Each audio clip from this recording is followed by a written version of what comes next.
नाजरीन अस्सलाम वालेकुम, आपकी खिदमत में एक नई वीडियो के साथ आपका मेज़बान हाज़िर है। नाजरीन, फरदौस आशिक अवान को सीनियर साफ़ी इरशाद भट्टी के सामने कप्तान के खिलाफ बोलना महंगा पड़ गया। फिर जो इरशाद भट्टी साहब ने फरदौस के साथ किया, वीडियो मुलाहिज़ा फरमाएं, फिर इस पर मुकम्मल तफसील आपके सामने रखते हैं। बाग सावे हरे हरे भरे। आप सुन लीजिए मैंने नहीं बोला था आप उनको कहिएगा, सुन लीजिए भट्टी साहब जरा बात सुन ले। भट्टी साहब मेरी बात अच्छा नहीं मैं करता, चलो ठीक है। नहीं भट्टी साहब की बात सुन ले। मैंने नहीं बोला था उस वक्त, हालांकि मेरी बात पर्सनल हुई नहीं थी। बात तो सुन लीजिए मेरी भट्टी साहब की प्यारी बहन, बात सुन लीजिए। कोई हरज नहीं है, दुनिया पूरी को पता है, आपका भी मेरा भी।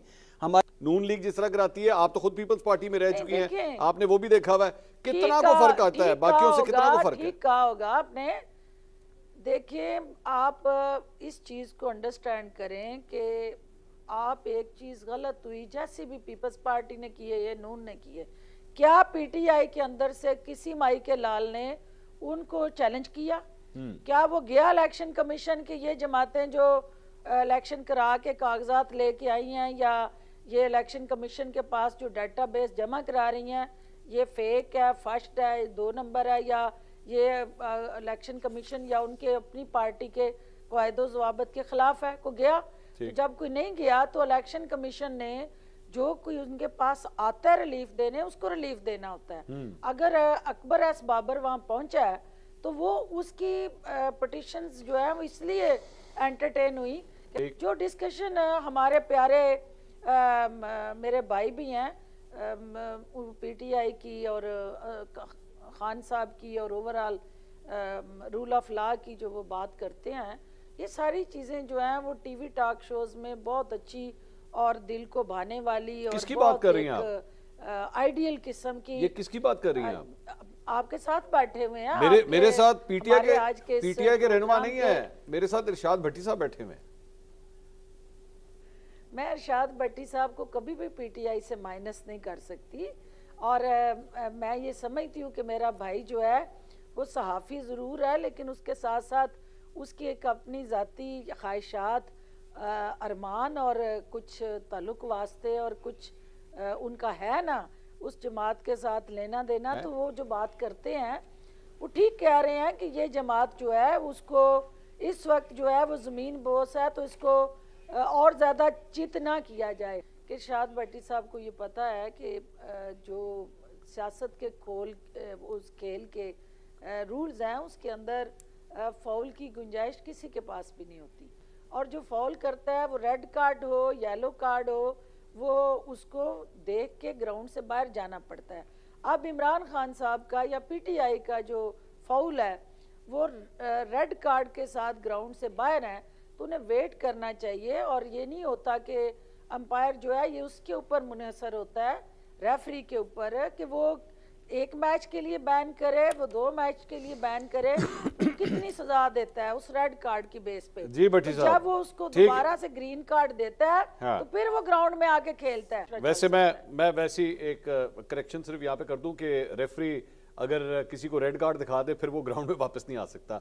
येलो कार्ड दिखाने के ऊपर वार्निंग होती है, रेड कार्ड दिखा के ग्राउंड से बाहर आता है, फिर वापस नहीं आ सकता। पाबंदी होती है ना। जी पाबंदी होती है। अफसोस होता है कि 90% उम्र हमने इस चक्कर में ज़ाया कर दी कि लोग क्या कहेंगे। आई डोंट केयर कौन क्या सोचता है। मैं जब तक हूँ, हाँ एक है कि मैं अल्लाह को जवाब दूँ, अपने ज़मीर को जवाब दूँ। उसमें अगर इमरान खान फिट होता है, I love to talk to him, मैं उसके साथ खड़ा हूँगा। इमरान खान जैसा कोई बंदा और आएगा, तब्दीली के नारे मारेगा, मैं उसके साथ खड़ा हूँगा। मैं इस मुल्क में तब्दीली चाहता हूँ। अच्छा। फिरदौस आशिक अवान साहबा की खुश नसीबी है जो मेरी बदनसीबी है कि मैं एट ए टाइम पहले परवेज़ मुशर्रफ साहब का तर्जमान, एशिया का सबसे बड़ा लीडर, फिर चौधरी शुजात के बाग सावे हरे भरे। आप सुन लीजिए मैंने नहीं बोला था आप उनको कहिएगा, सुन लीजिए भट्टी साहब जरा बात सुन ले। भट्टी साहब मेरी बात अच्छा नहीं मैं करता, चलो ठीक है। नहीं भट्टी साहब की बात सुन ले। मैंने नहीं बोला था उस वक्त, हालांकि मेरी बात पर्सनल हुई नहीं थी। बात तो सुन लीजिए मेरी भट्टी साहब की प्यारी बहन, बात सुन लीजिए। कोई हरज नहीं है, दुनिया पूरी को पता है, आपका भी मेरा भी। हमारी कोई वैल्यू नहीं है इन लफ्जों की। बात सुन लीजिए।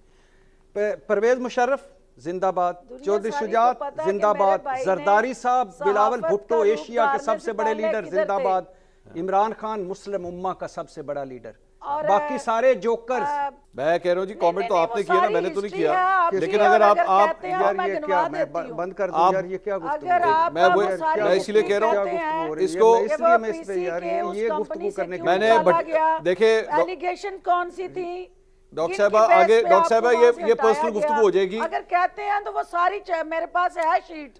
जी ले ये क्या, ये छोड़े डॉक्टर साहब आगे चलते हैं। डॉक्टर साहब मैं भी तो यही कह रहा हूँ, अब ये पर्सनल गुफ्तगू नहीं करनी चाहिए, आगे चलते हैं। आपने चूंकि प्रोग्राम के कंटेंट पे बात करें ना। मुझे लग रहा है गो कि इसमें बहुत सारी हम बात कर सकते हैं, जैसे कि सिर्फ तहरीक इंसाफ ही क्यों, और क्या किसी पार्टी में इलेक्शन हुए हैं, सारों में सिलेक्शन हुई है, पाकिस्तान मुस्लिम लीग नून हो, पीपल्स पार्टी हो, मौलाना साहब हों, इसी तरह तहरीक इंसाफ हो। क्या तहरीक इंसाफ इस वक्त इलेक्शन के काबिल थी? बिल्कुल भी नहीं थी। क्या तहरीक इंसाफ में कभी इलेक्शन हुए? तहरीक इंसाफ वाहिद जमात है जिसने इलेक्शन करवाने की कोशिश की लेकिन हुए नहीं, हर मरतबा मुतनाज़ हो गए। तो अब बल्ला ज़ाहिर है एक अकबर एस बाबर साहब से बहुत सारे इख्तलाफात किए जा सकते हैं, बहुत सारे इस पे बात भी हो चुकी है कि अल्लाह बस दुआ करनी चाहिए कि दुश्मन ज़र्फ़ वाला दे, कि जब बंदा क्राइसिस में हो, गिरा पड़ा हो, उस वक्त कोई हमला आवर हो तो वो एक होती है बात। लेकिन 70 दिन महफूज रखा था। भट्टी साहब, everything is fair in love and war, politics के अंदर नहीं, कौन मेरा छोड़ता है कौन छोड़ता है? शायद वो आप ठीक कह रहे होंगे, मैं अपने तौर पे अपनी राय देना चाहूँगा। मैं सियासत में होता तो शायद ना करता। आप इसीलिए सियासत में नहीं है, सहाफत में। हाँ, तो मुझे बड़ा कोई भी क्राइसिस में हो तो अजीब सा लगता है कि उस पे हमलावर हो जाना, और जो कुछ वो उनके बयानात हैं कि पार्टी के मैं तहरीक इंसाफ को सही करना चाहता हूँ, मैं असल पे लाना चाहता हूँ, मैं उसको पाक करना चाहता हूँ, मैं ट्रैक पे चढ़ाना चाहता हूँ, मैं जमहूरी बनाना चाहता हूँ। मुझे लगता है कि ईदी साहब दोबारा से आ गए हैं, या कोई मौज़े तुंग साहब, या कोई बड़े जमहूरी आदमी नेल्सन मंडेला साहब दोबारा से आ गए हैं, और उनका फोकस तहरीक इंसाफ ही है। बाकी तो वो तो खतरे में है बल्ला, डेफिनेटली खतरे में है, क्योंकि मुझे लग रहा है कि फैसला तो इलेक्शन कमीशन ने करना है, लेकिन जिस तरह के इलेक्शन कमीशन पिछले फैसले हो रहे हैं, मुझे लगता है कालादम दे देगा। नाजरीन, आपने वीडियो मुलाहिजा फरमाई। नाजरीन, जुर्रतमंद एंकर अरशाद भट्टी साहब ने फिरदौस आशिक अवान को एक हकीकी आना दिखा दिया। क्या बात की है अरशाद अहमद भट्टी साहब ने कि अल्लाह ताला किसी को दुश्मन भी दे तो ज़र्फ वाला आप जैसा वक्त का पुजारी किसी को ना दे। नाजरीन जी, आज इमरान खान को कैद करके बड़ी बाहर बढ़ के मार रहे हैं, बातें करते हैं, और इस तरह की बदजेब और बदकिरदार होते हैं। फिरदौस आशिक अवान जो कि इस्तेकाम पाकिस्तान की नहीं बल्कि सारी पार्टियों में लोटी के तौर पर रह चुकी है, पीपल्स पार्टी का ये हिस्सा रहा ही है, और आजकल ये इंट्रा पार्टी के इलेक्शन को लेकर जितनी बातें कर रहे हैं, ये एक बामानी बातें सिर्फ ये कर रहे हैं, इसका क्या हकीकत से तल्लुक? नाज़रीन, इमरान खान साहब को इन्होंने कैद भी किया हुआ, लेकिन इनके अंदर एक खौफ सा तारी है, और उस खौफ की वजह से ये आए रोज नई बातें, नई बाजुबानियां इस्तेमाल करते हैं। नाज़रीन, फिरदौस आशिक अवान जिसको हर इंसान जानता है कि ये कितनी पार्टियां तब्दील कर चुकी है और इस इस्तेकाम में पाकिस्तान में अब ठहरी है, और उस पार्टी में इसको सिर्फ इसीलिए रखा गया है कि तुमने प्रोग्राम में जाकर तुम थे और इल्जाम बाजियां करनी है, और इमरान खान को किसी तरह आपने नीचा दिखाना है ताकि हमारी मकबूलियत बन सके। फिरदौस आशिक, तुमको कौन नहीं जानता, तुम एक तमाम पार्टी की लोटी हो, हर पार्टी में तुम यही अपना रोल अदा करती हो। तुम जितनी भी बातें कर लो या इमरान खान को जितना भी नीचा दिखाने की कोशिश करो, ये अवाम अब तुम्हारे और तुम्हारे जो पीछे कैद बैठे हैं उनके झांसे में आने वाली नहीं है। अवाम इस वक्त हर बात समझती है। अरशाद भट्टी साहब, मैं आपकी जुर्रत को सलाम पेश करता हूँ जो इस तरह की बाजुबान औरतों को लगाम डालते हो और इनको हकीकी ऐना दिखाते हो। नाज़रीन, इस वीडियो के बारे में आपकी क्या राय है? कमेंट सेक्शन में अपनी कीमती राय दीजिए, और अगली वीडियो तक अपने मेजबान को दीजिए इजाजत। अल्लाह हाफिज।